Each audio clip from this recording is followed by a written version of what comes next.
Béatrice Paillet, nous sommes à Reims, dans votre ville, où vous avez été longtemps, plus de 20 années, je crois, libraire. Oui, tout à fait. C'est ce métier qui a suscité chez vous le désir d'écrire. Pas tout à fait, non. Ça a commencé plus tôt. Non, j'ai écrit tardivement, en fait. J'ai vraiment commencé à écrire en 2012. Mais c'est plutôt la rencontre, dès le collège, avec Jean Giono. Donc une rencontre une lecture Une finalement. lecture. Parce que nous sommes là pour parler de poésie, mais la poésie, je l'ai trouvée, moi, dans le roman, au départ. Hmm. Et ce fut Colline, et ça a été une révélation. Et Giono est mon auteur qui m'accompagnera tout au long de ma vie. Ça, il n'y a pas de problème. Et pourquoi ce texte en particulier de Giono? Pour celles et Parce ceux qui ne le que connaîtraient pas ou peu. Giono disait que, je vais le citer sans doute imparfaitement, qu'en écrivant Colline, il avait voulu faire un roman, mais qu'il avait fait un poème. Hmm. D'où après l'orientation vers la poésie. Et vers la poésie et vers la prose, parce que j'écris plutôt du poème en prose. Et il y a ce goût de la langue avec Giono. Hmm. Et puis, Giono, c'est au-delà de la Provence, c'est pas tellement ça, c'est le rapport à la terre, c'est Hmm. des êtres tragiques, c'est la Grèce, parce que Giono est plus dans le tragique et du côté grec. Hmm. Et voilà, je sais pas, il y a quelque chose, il y a une Vous avez alchimie. conservé cette filiation-là Oui, après, oui, oui. parce qu'entre, vous dites le collège où vous avez cette lecture et 2012 où vous écrivez, qu'est-ce Mm. qui se passe alors entre ces deux Ah bah, dates? beaucoup de choses. J'ai fait des études de sciences, j'ai travaillé dans l'animation socio-culturelle, donc Vous avez été libraire, j'ai été libraire. oui. J'ai été libraire parce que lors de ma période animatrice et directrice de centre aéré, je m'étais orientée vers des animations sur le livre. Hmm. Donc, de fil en aiguille, je suis arrivée libraire. Et à ce moment-là, vous n'écrivez jamais, vous n'écrivez Et pas. je n'écris pas, non. Mais vous vous interdisez d'écrire ou c'est parce Non, que non, non, ça non, vous... non. Je m'interdis pas d'écrire, mais non, l'écriture, elle est venue parce qu'il y a eu une rupture à un moment donné. Je n'ai plus été libraire pour des raisons de santé, et, et c'est l'écriture qui est arrivée. Voilà. D'accord. Donc c'est lié à une rupture, à des questions de santé, et vous vous mettez à écrire, et donc vous proposez vos premiers textes à la publication, et Oh, assez ouais. rapidement vous publiez un premier Oui, parce que ouvrage. j'ai commencé à écrire en 2012.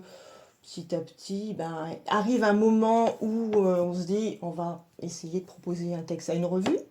Oui, ce qui est courant en poésie. Voilà. Voilà. Parce qu'il ne faut pas faire le chemin, faut faire les choses dans le bon ordre. Enfin, je trouve que c'est plus logique de commencer par les revues que de se lancer dans un recueil ou quelque chose comme ça. Mhm. Et donc c'est la revue Traversée, la revue belge Traversée qui m'a accueillie pour la première fois. Et puis voilà, la région veut que nous sommes proches de Charleville, de Rimbaud. Le Mhm. musée avait été fermé pendant longtemps. C'était la réouverture en 2015. Et, et donc j'ai bâti un recueil qui remettait au goût du jour, si je puis dire, la belle langue du 19e, le symbolisme, le romantisme, et puis en vue de partager avec le musée cette Mhm. réouverture. Voilà. Mhm. Alors, votre poésie, en réalité, elle est assez rapidement remarquée parce que vous publiez, Mhm. mais vous êtes récompensé aussi. Vos Ah oui. recueils sont récompensés en 2015. C'est votre manuscrit, le prix de la prose poétique, je précise, hein, c'est le prix Jean Giono, tombe bien, Bah, ça tombe bien, oui. qui vous est décerné pour le recueil L'heure métisse, publié chez l'Harmattan. Mhm. Mais vous avez reçu aussi le prix Louis Guillaume pour le recueil L'autre versant, paru lui aux éditions Le silence qui roule. Oui. Bon, à mon avis, vous mériteriez d'être quand même plus reconnu que vous ne l'êtes aujourd'hui. Et si ce n'est pas le cas, c'est peut-être à l'inverse que beaucoup de vos consoeurs et de vos confrères, en particulier les plus jeunes, vous paraissez cultiver c'est l'avis que je me suis fait, en tout cas, une forme de discrétion. Je me trompe en disant cela? Non, non, vous vous trompez pas. C'est aussi, je pense, déjà dû à mon caractère. Et puis, pour moi, c'est pas une question d'ego, la poésie. Je vais pas proposer des recueils, monopoliser le terrain, faire. Il faut une certaine visibilité. Donc oui, on envoie des revues et puis on essaie des éditeurs, quelques recueils, etc. Mais il faut rester modeste, je trouve. Vous ne forcez pas l'exposition. Non, non, non. Il y a une chose qui m'a marqué quand même en 2024, c'est que vous n'êtes inscrite, me semble-t-il, sur aucun réseau social, Mm. alors que, pardon, alors que beaucoup d'artistes comptent là-dessus aujourd'hui pour diffuser et puis faire connaître leurs parutions, leurs textes, les événements même auxquels ils participent. Mm. Alors pourquoi vous avez cette distance vis-à-vis de ce qui paraît pour beaucoup d'auteurs incontournable, c'est-à-dire le fait d'être sur les réseaux, justement? Oui, Pourquoi cette distance avec les réseaux? c'est... Comment dire? C'est vrai que je suis une nature réservée. Je n'aime pas me mettre en avant. Et bien sûr, on peut avoir une page Facebook sans être toujours à se mettre en avant. Mais non, le réseau, je sais pas. Ça ne m'a jamais... je me suis jamais posé la question, alors que je sais pertinemment que pour la communication, Pour la diffusion, pour plein de choses, ça serait important. mais ne serait-ce que pour même Mais leurs valeurs, leur utilisation positive, c'est-à-dire le fait de rencontrer, d'échanger avec des personnes. oui. Peut-être que vous avez, vous, des facilités, malgré une forme de discrétion et de timidité, à faire des rencontres en vous passant des réseaux sociaux. Vous arrivez... Oui, mais sans être introvertie, c'est vrai que j'ai un petit côté. Vous êtes plutôt solitaire, Ouais, autrice ouais, solitaire. ouais, c'est vrai. Ouais, Vous, ouais. remarquez ça, c'est lié à une représentation finalement assez courante, habituelle, qu'on se fait aussi des auteurs et des poètes en particulier, qui sont un Oui. peu isolés. Alors c'est moins le cas aujourd'hui, mais Mhm. traditionnellement, d'un auteur un peu euh, retiré du monde, Oui, vous mais vous dites, enfin, j'aime pas cette vision-là non vous plus. n'êtes pas retiré du monde quand même. Ah, j'ai toujours mieux à faire que d'être devant mon écran. Donc, moi, je suis beaucoup dehors. Il faut que j'ai le ciel au-dessus de ma tête. Mhm. Donc, une page Facebook, il faut l'entretenir, il faut mettre les photos, il faut faire ceci, il faut faire cela. Alors que le jardin m'appelle. Mhm.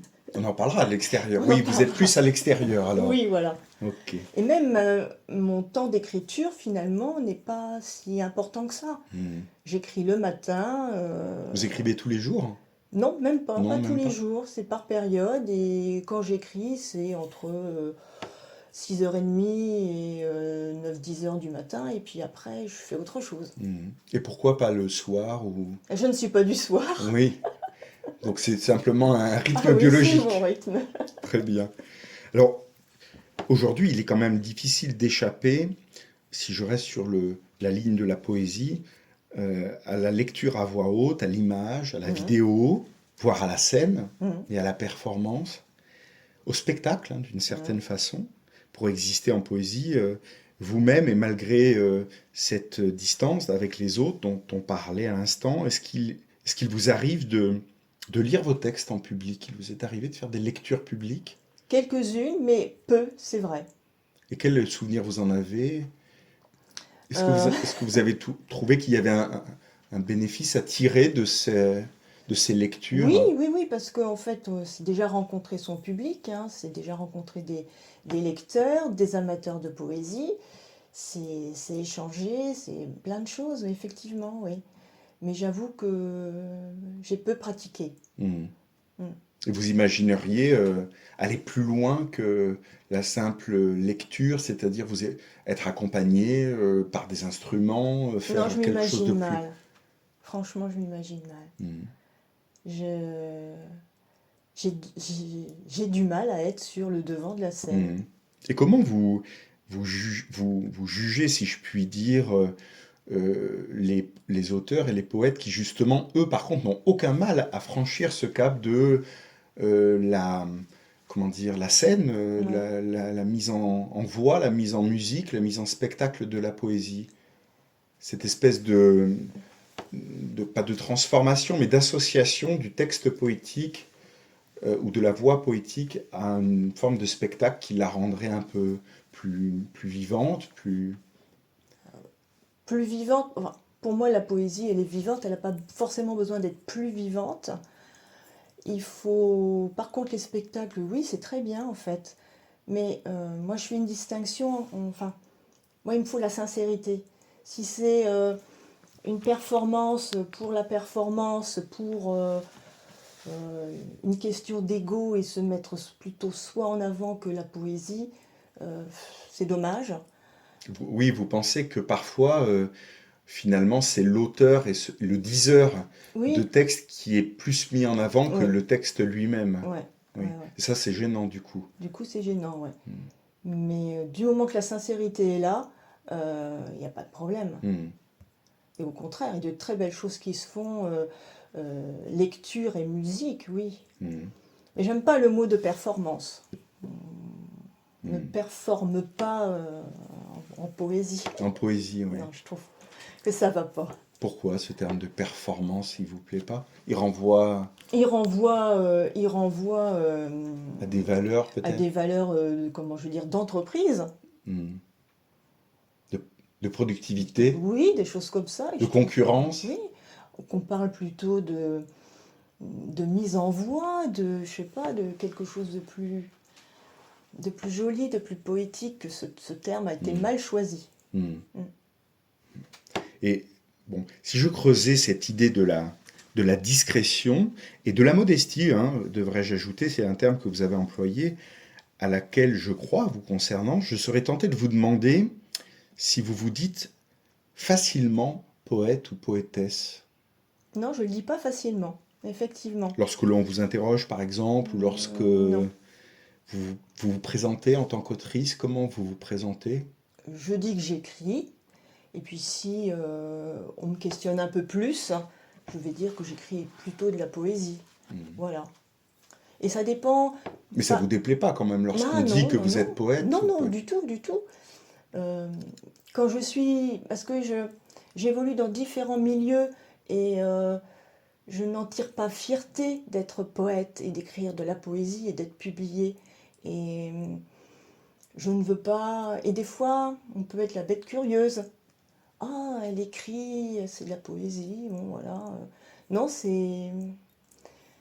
C'est plus simple de garder une forme de discrétion et Oui, voilà. de, comment dire, de vague un peu autour de Ouais. l'activité d'écriture que l'on fait. Mm. Mais peut-être que vous n'écrivez pas que de la poésie aussi. Non, c'est vrai, j'écris des nouvelles aussi. J'aime beaucoup la nouvelle. Ouais. Donc voilà, peut-être que vous voudriez pas qu'on vous réduise à la simple Non, ça poésie. me. Non, c'est pas ça, non. Alors, vous seriez à l'aise pour dire, vous, en quelques mots, ce que c'est que la poésie? Ah, non, je serais pas à l'aise.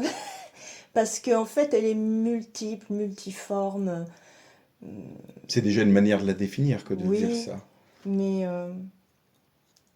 pour moi, la poésie, c'est une. Comment dire? C'est une attitude au monde, c'est, je veux dire, c'est une attention au monde qui nous entoure. Et que finalement, la poésie, elle est partout dans ce qu'on prend la peine de regarder. C'est-à-dire que on se pose, posons-nous un bon coup, là, on arrête de courir partout, d'être à droite, à gauche et de plus penser, quoi, d'être des robots. On se pose et on regarde. Même en ville, on regarde. Et en fait, tout de suite, le vivant va venir à nous. Et c'est là, c'est dans le vivant qu'est la poésie. Il y a deux choses très intéressantes dans ce que vous dites, c'est que il y a deux dimensions qu'on verra d'ailleurs dans le recueil que Hum, j'ai recommandé et dont on va parler très vite, c'est que il y a un changement de rythme, une pause, vous dites, hum, parce que nos vies sont peut-être un peu accélérées, trop rapides, et puis l'idée de d'observer le vivant. hum. Ça, c'est quelque chose qui est prioritaire pour vous quand on est poète, Oui. l'observation du vivant. Et le vivant au sens général, c'est-à-dire tous les vivants, Hmm, tous les souffles du vivant, hmm, hein. L'homme autant que l'oiseau, que l'insecte, que l'arbre, moi, je me mets dans une globalité. Mhm. Je n'aime pas, je me sens pas, je me sens pas, comment dire, bon, je me sens pas homme, au sens général, hein, Mhm. homme-femme, hein, mais je me sens humaine. Mhm. C'est l'humanité. Mhm. Et l'humanité, il y a l'animalité au même niveau. Il y a le végétal au même niveau. Voilà. Surtout que on en apprend tous les jours de plus en plus et on se rend compte que, bon, on n'est pas, nous, forcément au sommet de la pyramide, hein. Mhm. Il faut prendre ça Ni au sommet, ni au centre, mais qu'on est en fait dans un ensemble dans très un complexe. ensemble. On est Ouais, pris dans un... voilà. Mais ça, dans votre quotidien, cette idée de la pause et cette idée de l'observation du vivant ou d'une forme de sensibilité au vivant, vous arrivez concrètement à l'appliquer? Ah Quelqu'un oui. qui nous écouterait, qui n'écrit pas de la poésie, mais qui s'intéresse un peu à cette conversion, si je puis dire, à une autre manière d'être au monde, Mhm. vous pensez que c'est, au fond, pas si difficile à faire? Non, c'est pas si difficile à faire parce que on- il y a des tas de secondes, de minutes, d'heures qui sont perdues à rien faire finalement. On lève un peu la tête de son portable, on est un peu moins sur les réseaux sociaux, et puis on s'assoit sur un banc, même à l'arrêt de bus, Mhm. même à l'arrêt de bus. Mhm. Et il suffit de regarder autour de soi, et quand je dis le vivant, c'est peut-être aussi regarder son voisin ou sa voisine, et tiens, voir que cette dame ou ce monsieur, ben, il a quelque chose qui va peut-être nous pousser à lui dire bonjour et à entamer une conversation. Et puis, il y a toujours des moineaux qui passent, voilà, il y a toujours des choses à voir. Il faut voir. Il faut se donner le temps de regarder. Est-ce que c'est pas aussi s'intéresser à l'autre? Ah bah, Parce que c'est un mot qui quand même compose le titre du oui, recueil oui, L'autre versant, et j'avais parlé dans ma recension de cet attachement que vous semblez avoir à l'altérité. En tout cas, vous êtes.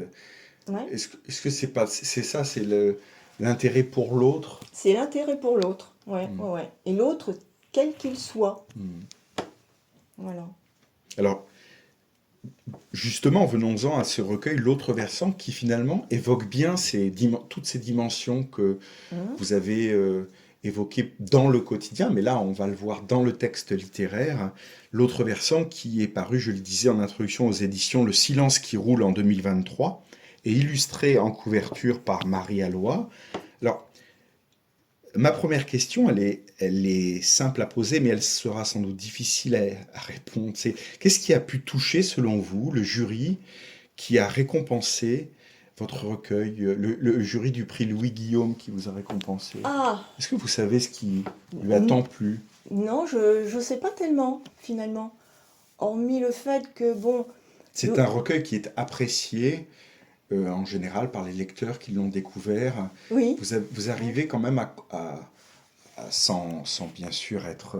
Oui, j'ai eu des retours et vous arrivez à comprendre ce qui a pu vraiment être bien saisi et bien...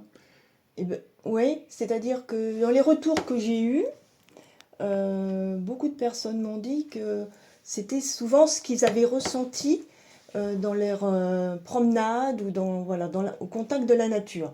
Surtout dans la dernière partie du recueil, hein, et l'herbier du poète, par Mhm. exemple, où on rencontre les végétaux, différentes plantes, etc. Donc ça, voilà. Et certains ont aimé le petit côté un peu, comment dire, merveilleux et fantastique.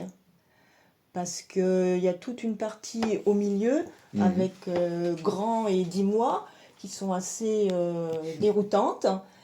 Et puis même les premières parties avec l'herbe, Mhm. l'oublié, qui prend des allures presque humaines à certains moments. Alors je ne veux pas forcément humaniser les choses, hein, enfin les végétaux ou les animaux, mais le fait de faire des passerelles entre eux et nous, ils sont autant... Enfin nous sommes eux, ils sont nous, et finalement on participe au même principe du vivant. C'est ça Mhm. mon but, c'est pas forcément de les humaniser. Et Et ça relève pour vous de la dimension fantastique? Et c'est une dimension que j'aime beaucoup, l'onirisme et le merveilleux. Oui. Parce que il y a eu... Bon, j'ai eu le prix Louis Guillaume, mais il y a un autre poète que j'aime beaucoup, c'est Roger Kowalski. Mhm. Et lui, c'est autre chose encore. Mhm. Franchement, c'est ça, c'est une dimension onirique et merveilleuse qui... Et le merveilleux, on en a besoin dans notre vie. Et il est aussi tout autour de nous, il suffit de regarder. Mhm. On le perçoit dans le tableau qui illustre la couverture. J'avais remarqué Ouais. à la fois cette dimension fantastique et onirique. Oui, les herbes, parce que ça renvoie. Moi, je l'ai vu comme enfin, un renvoi au premier texte, l'oublié, qui parle Mhm. de l'herbe commune. Mhm. Et je trouve qu'il est vraiment très en accord. Mm. Et puis ce rouge là, Ce rouge, qui, ouais. à la fois du sol et du ciel, Mm. qui renvoie. Vous êtes donc d'accord avec ça, avec cette Ah oui, il y a une dimension? dimension fantastique, ouais. Marie-Aloi avait pensé à cela Je sais Vous pas. savez pas? Non. Mais il faudra lui demander parce qu'en effet, j'ai trouvé que c'était. Mais elle était, oui, je pense qu'elle a. Alors, c'est dans sa forme, ce texte est constitué de petits fragments en prose. Mm. Alors, la prose, vous nous en avez parlé tout à l'heure, c'est vraiment, vous disiez que vous étiez presque prédisposé à écrire de la prose. Pour vous, c'est vraiment la forme la Oui, plus. et du poème en prose, plus exactement. Oui. Parce que le poème en prose, bon, il a des contraintes, mais en même temps, il y a beaucoup de liberté. Et bon, j'ai l'habitude de dire que c'est autant un galet que je peux avoir dans ma main, donc il est dense, Mhm. mais autant un éventail. Il s'ouvre et se replie sur lui-même après. Mhm. C'est vraiment, il y a... Et puis, C'est une belle image, ça, qui est pas commune, mais qui est très parlante de ce Ah que. oui, il se déploie, et Mhm. puis après, il peut Enfin, vraiment, le poème en prose, et puis c'est la gratuité, le poème en prose. Il n'a pas d'avant, pas d'après.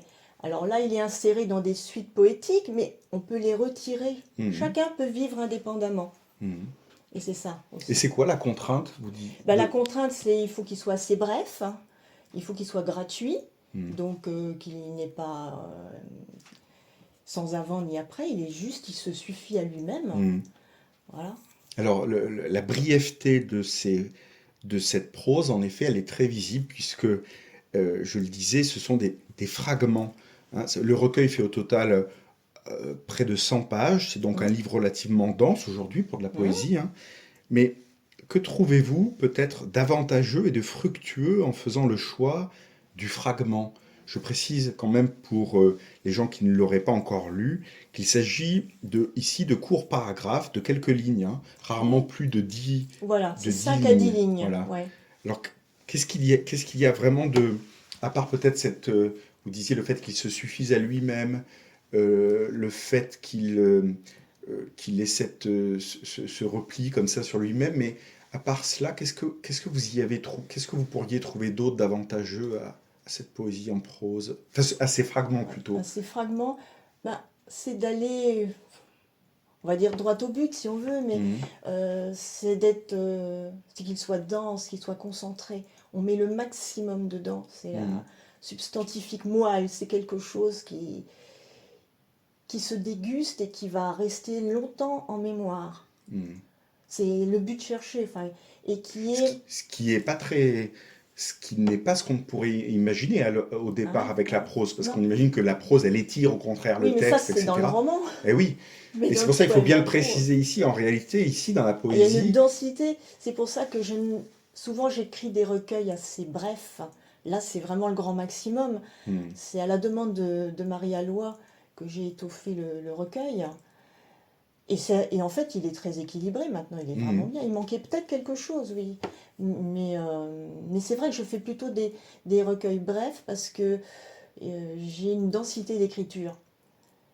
ah oui, c'est très Et visible, et dans le choix, les choix lexicaux, et dans les évocations qui se multiplient, en fait, s'insèrent les unes dans les autres, et simplement en 5 ou 6 lignes, on en donnera quelques exemples tout à l'heure, ouais. vous nous en lirez quelques extraits, mais est-ce que malgré tout, vous imaginez quand même, parce qu'on les met ces fragments les uns à la suite des Mhm. autres, qu'il y ait quand même des lignes, et des liens qui se créent Oui, entre ces fragments. Alors tout à fait. Souvent comment ils se d'ailleurs, suffisent à eux-mêmes et en même temps ils sont liés entre eux alors?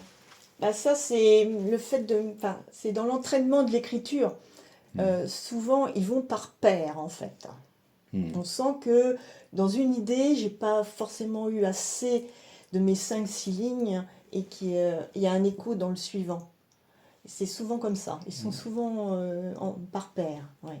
Il y a l'idée quand même donc d'une trace laissée qui nous Ouais, amène à finir d'évoquer un élément avant d'en évoquer un aucun autre, autre. Ouais. etc.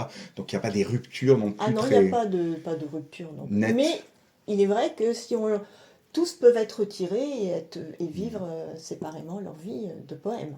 Mm. Alors dans ma recension, j'ai qualifié d'impressionniste, je ne sais pas si vous vous souvenez, le traitement que vous faites des paysages. Mm. Vous êtes d'accord avec cette idée? Oui, oui, impressionniste ou en tout cas pictural, oui. J'ai beaucoup de rapports à la peinture, Hmm. donc c'est aussi une poésie visuelle. Oui, ça c'est très net, Et oui. ça, c'est... Oui, oui. Parce que, Ce sont des tableautins, des petits hmm, tableaux. parce que j'ai réalisé en vous lisant combien il est difficile de conserver l'impression que nous avons d'un paysage, Ouais. ce qu'il nous est donné de voir dans la nature. Est-ce que c'est un ressenti de lecteur, le mien, là, qui vous surprend, ou au contraire, c'est aussi ce que vous ressentez quand vous faites l'expérience de cette observation du dehors? Oui, c'est vrai, j'ai du mal à vraiment retranscrire ce que je vois, ou même les émotions ressenties. C'est du fugace et nos sens ne sont pas très performants. Hein. On n'a pas comment je veux dire, la vue d'un aigle, on n'a pas l'audition de la chauve-souris, on n'a pas le flair du chien. Hmm. Donc On a- finalement, on hmm. est très limité dans nos sens. Hmm. Et c'est pas évident à C'est curieux que vous retranscrire. disiez ça parce qu'il semblerait quand même, par contre, que le poète, la poète, vous en l'occurrence ici, et la poésie en général, elle réalise quand même de ce point de vue des petits miracles. Oui, Parce que j'ai relevé un extrait, page 71, où justement il est question de l'autre versant. mhm, Je vous le lis, je le lis. L'autre versant, quel est-il? L'oiseau s'y posera, suivi du regard qui l'accompagne, devançant l'espace, le neutralisant, l'œil gravit l'obstacle. L'ailleurs qu'il façonne le libère du réel. Un rêve à la mesure de l'infini. Ce qui est remarquable, je trouve ici, c'est justement l'acuité du regard. C'est selon moi l'œil des poètes. Euh, Qu'est-ce que vous en pensez de cette interprétation-là? oui. Alors, j'utilise œil souvent pour personnifier, enfin pour mettre l'humain au cœur du... Oui, Voilà, une l'œil, métonymie, quoi. voilà, c'est ça. L'œil, c'est l'être Néanmoins, humain. la métonymie, elle a un sens. C'est-à-dire, vous choisissez quand même comme élément de l'homme l'œil et le Oui, regard. le regard.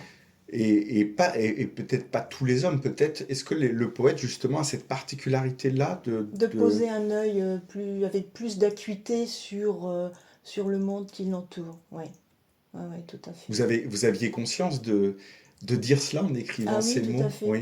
Donc c'est une vraie Mais conviction de... il a besoin d'un médiateur, donc il Oui. suit l'oiseau Eh oui, pour l'emmener vers cet autre versant ça c'est intéressant.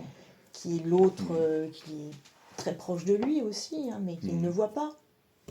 L'autre versant, c'est vraiment un titre formidable et vraiment polysémique. Enfin, Ah oui, il y a beaucoup interprétation d'interprétations. possible. Ouais, ouais, ouais, tout à fait. Comment vous le définiriez, ce titre? Enfin, qu'est-ce que vous y mettiez, vous, particulièrement derrière? Vous allez me dire bah, tout ce que j'ai écrit dans le recueil, mais Euh, pourquoi l'autre versant?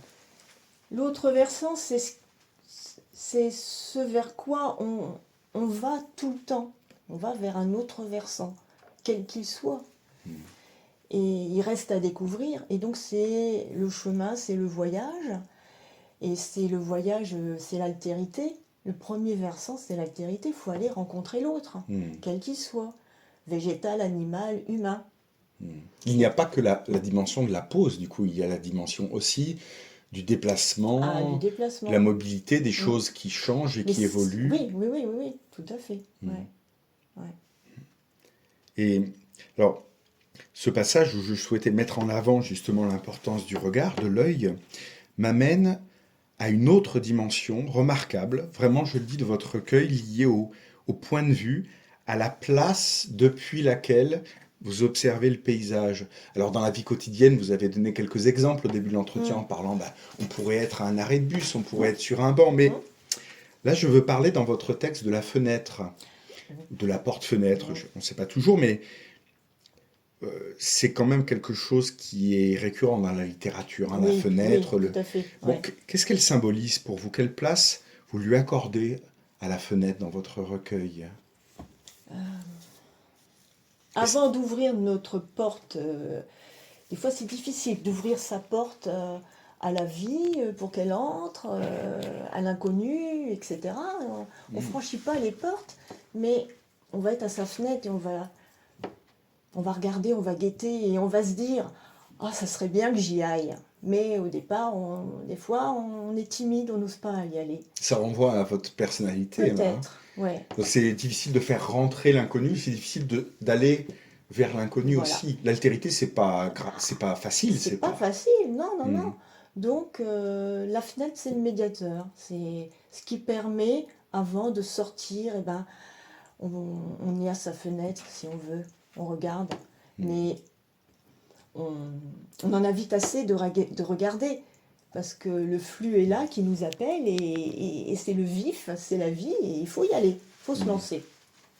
C'est une richesse quand même la fenêtre, parce que c'est une ouverture sur le monde qu'on pourrait ne pas avoir, Ah qu'on oui, a. oui, Et vous semblez, là en parlant, hésiter à sortir, mais tout ce que vous écrivez, vous l'écrivez depuis le point de vue, il est depuis la fenêtre. Et donc quand même, vous semblez attraper, saisir beaucoup de choses du réel qu'il y a dehors depuis la fenêtre. oui. Et la fenêtre, c'est aussi une fenêtre fictive. On, Oui, bien on- sûr. Oui. on l'emmène avec soi, si on Hmm, veut. hmm. Hein. Et, et c'est... oui, ça rejoint le faire la pause. On fait une pause à sa fenêtre. Et voilà. Hmm. Et Et à première vue, on pense que, et on le dit que la fenêtre, c'est une ouverture vers l'extérieur, mais j'ai l'impression aussi, ça peut arriver dans votre recueil, que c'est le lieu de l'introspection, paradoxalement en ah oui, réalité. oui, oui. C'est en regardant par la fenêtre que je regarde en moi, Mhm. que je tente d'y voir plus clair. C'est aussi l'expérience que vous faites à ce moment, l'expérience que vous faites aussi de la fenêtre, qu'elle soit fictive ou réelle. Oui, oui, oui, parce qu'elle ouvre aussi sur des interrogations. Lesquelles, par exemple? Qu'est-ce que ça peut Ah, être? ça peut être, euh, ça peut être des interrogations au niveau de la nature, au niveau du changement, au niveau Les changements que vous connaissez? euh, Si c'est des oiseaux qu'on ne voit plus. Ah oui, mais si c'est un travail d'introspection vous concernant vous, qu'est-ce que ça vous apprend, ce regard que vous portez depuis la fenêtre vers l'extérieur? Parfois, en réalité, on regarde par la fenêtre, mais alors, soit vous observez de manière très attentive et vous arrivez à prendre tout ce que vous avez écrit d'ailleurs dans le texte, soit parfois, ben, on regarde, mais notre regard est dans le vague, en fait, on regarde Oui, sans c'est vrai, on regarder. regarde sans regarder, ouais. Parce qu'à un moment donné, on revient à soi aussi. Hum, Ça hum, vous hum. arrive de revenir à vous? Pas tant que ça. Oui, en effet, dans le recueil, c'est pas. C'est pas tant que ça, non, non, non, non, non. Et pourquoi? Vous préférez. Il y a une barrière qui fait que vous. Je ne sais pas. Là, j'avoue que... Parce que moi, je trouve ça très bien, hein, mais c'est plutôt. Je trouve que c'est Parce plutôt que... à rebours de ce qu'on lit dans beaucoup de recueils Mais où oui, l'observation de la nature renvoie à soi. renvoie en général, est un miroir de soi. Je voudrais pas caricaturer Non, non, mais certains je vois textes, bien mais ce que vous voulez dire. Mais c'est le... Non, c'est vrai, même dans mon quotidien, je ne fais pas tellement d'introspection. J'aime pas le nombrilisme. Je ne sais pas pourquoi. Je suis toujours tournée vers l'extérieur. Beaucoup plus que moi, que l'intérieur, que... Voilà, ouais. Je me pose pas tellement de ces questions-là. C'est étrange, hein, peut-être. vous avez de l'estime néanmoins quand même pour vous et pour la personne Oui, que vous êtes, tout et à pour fait. vos textes. Oui, tout à fait. Mais voilà. Mais je m'appesantis pas sur... Alors je vais mettre, bien sûr, La poésie, elle est là aussi pour exprimer ses sentiments, ses douleurs, etc. Mais c'est pas les remâcher tout le temps, c'est, c'est par l'expression de la douleur qu'on peut avoir ou d'un sentiment, c'est rejoindre l'universalité, Hmm, rejoindre la communauté des vivants. hmm. C'est plus ça plutôt que de prendre la pose du... Non, je ne sais pas. Ouais. C'est quelque chose qui doit me caractériser sans doute, mais Et qui caractérise, j'osais un peu indiscrètement parler de vous, mais qui caractérise surtout les textes qu'il y oui, a ouais. dans ces fragments qu'il y a dans l'autre versant. Je vous ai demandé d'ailleurs de faire le choix Hmm. d'extraits à lire, à nous lire, où sans doute on retrouvera un peu ce qu'on a dit Hein. à la fois dans la forme Ouais. et puis dans ce que sont ces évocations Hmm. des paysages. Alors, j'ai choisi un premier texte de la suite poétique qui s'appelle Grand, celui de la page 38. Grand ouvert, grand fermé, paisible, il attend. Loin des labours, loin des charrois, au package de pierre, il attend. Le ciel l'abreuve, l'heure le nourrit. Sur lui, placide et bovin, l'araignée tisse sa taie. Pour lui, vivant d'absence, le silence est un ami. Hors d'âge, hors temps, vestige au piquet de son mur, sent-il la débâcle de la pierre qui le cerne? Sent-il que la brûlure des étés, la morsure des hivers sont autres? Sent-il, dans la tempête qui s'abat, le ciel pleurer sa faim? Reflétant l'humeur des saisons, il attend qu'une main le libère. Alors c'est, avant de lire peut-être le deuxième extrait que vous aviez choisi, et pour les auditeurs, c'est qui ce il? Qu'est-ce qu'on met derrière ce il? Ce il, c'est une fenêtre, c'est un œil de bœuf. Mhm. Voilà. Et il est là, il attend. Et il est dans sans doute, c'est assez imagé, c'est sans doute un œil de bœuf d'une vieille bâtisse Mhm. qui est en train d'un peu de s'écrouler. Et donc, bon, bah, mais cet œil, c'est aussi nous. On fait partie d'une bâtisse, d'un monde, d'une grande maison, mais elle est un peu en train de s'écrouler. Et, et bon, le temps passe, on est un peu inerte. Et est-ce qu'on sent tous les changements? Est-ce qu'on sent qu'il fait plus chaud? Est-ce qu'on sent que l'hiver ceci, que l'été cela, que... il y a... Il y a une chose que l'extrait montre bien, qu'on n'a pas évoqué du tout, mais qui transparaît pourtant dans vos textes, c'est quand même le questionnement, le Ah recours à oui. la question, Mm. mais qui renvoie quand même, qui est lié à tous les éléments qu'on a évoqués de modestie, d'observation discrète, c'est que finalement le poète, s'il a une acuité particulière, il a un sens particulier, une sensibilité Mm, particulière mm. au réel, il ne parvient pas à tout voir, à tout Ah comprendre, ben à non, non, tout... non. Et c'est bien qu'il y ait des questions. Et des questions qu'on partage par justement ce biais de la poésie. Mhm. Moi, je me questionne beaucoup, ça c'est sûr. Ça c'est clair. Par rapport à notre place, à notre devenir. C'est, je pense, des questions fondamentales. Notre Mhm. rapport à la nature, à l'animal. C'est des questionnements existentiels. Alors, hein, on retrouve quand même de vrais questionnements Oui, euh, fondamentaux, enfin, oui, oui, oui, oui, existentiels. oui, oui, oui. Vous avez, en tant que... J'ai jamais posé cette question lors des entretiens que j'ai réalisés, et je me suis dit qu'il peut-être qu'il faudrait parfois que je la pose, cette question. Vous avez un questionnement qui rejoint aussi un au-delà, un questionnement euh, justement sur ce qui quand même préoccupe aussi les poètes, c'est-à-dire ce qui n'est pas visible, sur l'existence d'un au-delà, d'un Dieu, Ah oui, je parle souvent d'un questionnement de mystique, pour pas... mystique, je ne sais pas, mais oui, d'une certaine forme de spiritualité. Je parle souvent d'infini. Oui, Et oui, voilà, c'est cet infini. Ça, Qui clôturait l'extrait que j'ai lu tout à l'heure, oui, d'ailleurs, le voilà. terme d'infini. Et c'est un questionnement, oui. Qu'est-ce que c'est que cet infini? Bon, moi, je,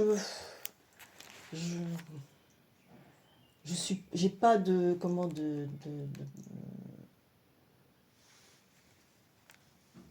comment dire? Oui, on s'interroge. De De certitude. certitude, oui, oui. Il faut pas être enfermé dans un dogme. Faut rester ouvert. Mais c'est vrai que ça serait, enfin, dommage qu'on soit là pour rien. Mhm. Mhm. Quand même, ce principe du vivant, il est très fort. Mhm. C'est, Remarquez, le fait d'interroger l'infini, l'éternel, l'au-delà, l'invisible, c'est déjà montrer qu'il existe d'une certaine ah manière, oui, puisqu'on l'interroge ouais. Mhm, et qu'on souhaiterait quand même, comment dire, le faire exister au moins par l'écriture et par la mhm, poésie, mhm. parce que ça nous donne quand même une raison d'être Oui, oui, oui. et Mhm. de vivre. Et nous vivre, ouais, Hmm. ouais. Alors, regardons le deuxième extrait, peut-être qu'on aura même un complément de... Alors, le deuxième Il est juste un peu extrait, plus loin, c'est oui, c'est ça? la page 45, il fait partie de 10 mois. 10 mois le jour, 10 mois la nuit. Nue forêt, nue peau, heure dépouillée, le clair éveille ce que le noir apaisait. Trop d'ailes creusent le ciel, trop de chair troue la terre. Sous les paupières du hanneton, la faim remplace le rêve. L'oiseau, le cerf et le loup sont en mémoire comme en cage.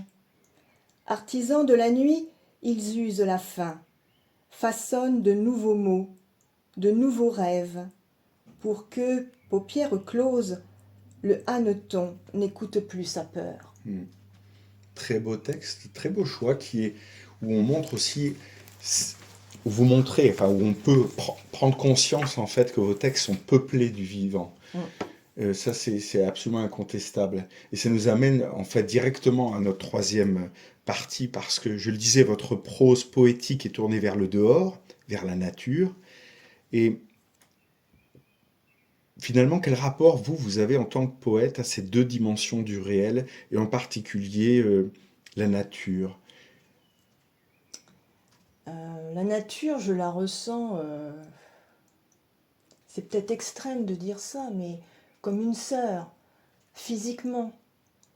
Ici, vous voyez que on pourrait penser que qu'on reparle de la même chose quand on parle du vivant et de la nature, mais Non. je les distingue quand même. Mm, mm, mm. Vous distinguez la nature du vivant? Comment... Ouais. Ça dépend ce que vous voulez mettre dans le mot Oui, nature. c'est un mot qui est tellement polysémique aujourd'hui, quoi. Oui, oui, oui. Moi, la nature, ce n'est pas que le végétal, Mhm. hein, c'est vraiment l'ensemble, euh, c'est même les organismes du sol. Mhm. Pour moi, la nature, c'est ça. Ce C'est sont les éléments l'ensemble. aussi de Voilà, la nature. nature, oui, tout à fait. Mhm.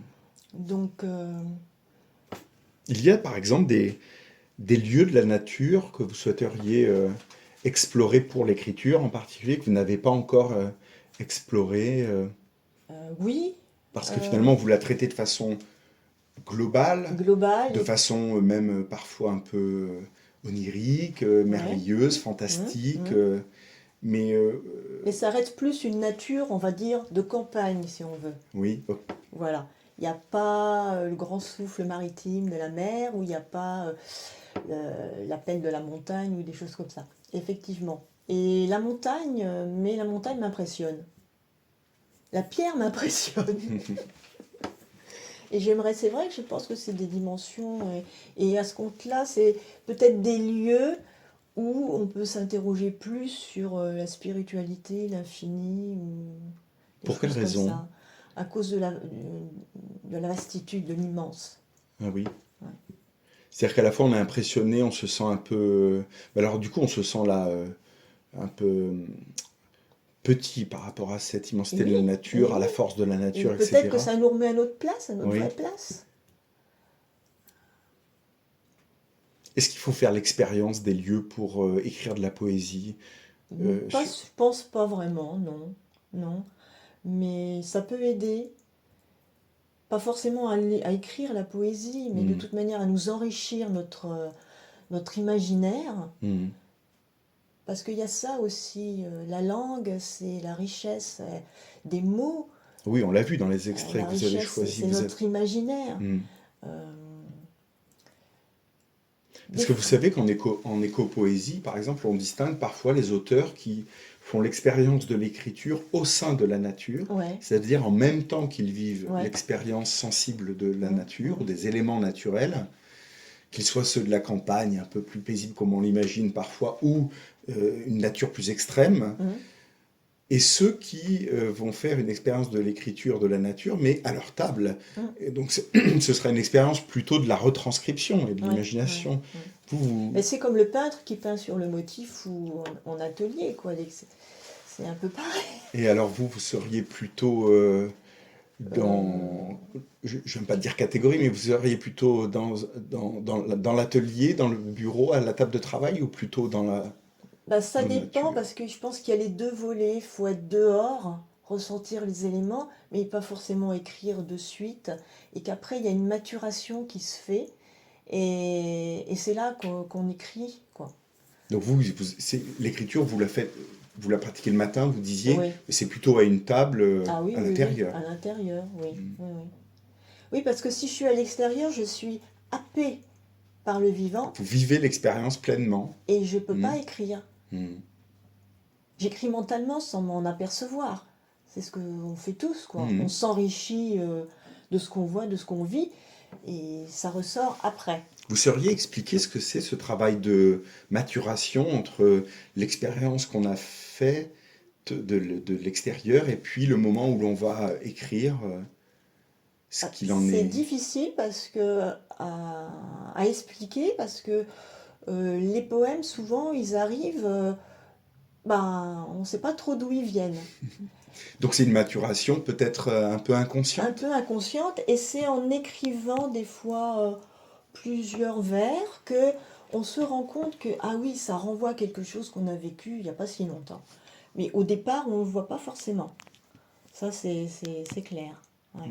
Et vous arrive de vivre une expérience dans la nature, ou en extérieur, et de dire, ah ça, là je vais écrire un poème Non, là-dessus. non, Non. non, non, non, non. Quand je suis dans la nature, je suis avec elle, je suis au jardin avec mes amis jardiniers Mhm.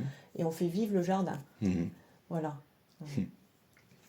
Euh, Pensez-vous, pour terminer peut-être notre entretien, puisque quand même notre entretien il est centré sur la poésie, sur votre poésie, que de manière générale, vos textes, mais les textes des poètes en général, ont un rôle à jouer, un rôle avec des guillemets, hein, une place à défendre dans le champ de l'écologie. Oui, tout à fait. Là, Et vous le dites avec une vraie ah conviction, hein. oui, oui, oui, oui, parce que Albert Londres disait au sujet du journalisme et des journalistes qu'il fallait porter la plume dans la plaie. Et la poésie peut avoir le même rôle. Hmm. Mais quelqu'un pourrait vous rétorquer que, un poète en particulier, que le journalisme, ce n'est pas de la création artistique. Non, mais on peut parler de tout en poésie, même des choses les plus graves, Hmm.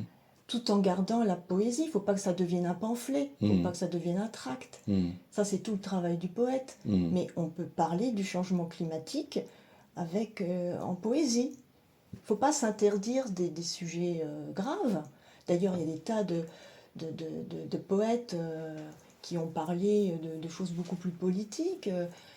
J'ai en tête, parce que je l'ai beaucoup lu à un moment donné, Nazım Hikmet, Hmm. mais voilà, grand poète turc Hmm. qui a été emprisonné longtemps. Et bon, voilà. Hmm.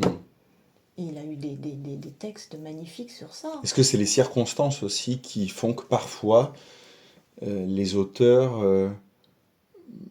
peuvent être tentés justement d'associer l'écriture poétique à une cause, pour le dire. Oui, oui. Et d'ailleurs, peut-être que l'écopoésie, ce n'est qu'un passage. Hmm. Il faut espérer qu'on n'en aura plus besoin, enfin qu'on n'aura plus ce mouvement-là d'ici, je ne sais pas, quelques années. Bon, Hmm. Après tout, c'est une forme de, de pointer du doigt certaines choses qui vont pas, ou au contraire, de pointer ce qui va bien, Hmm. de dire voilà, il y a ça dans la nature, faut pas l'oublier, faut pas le.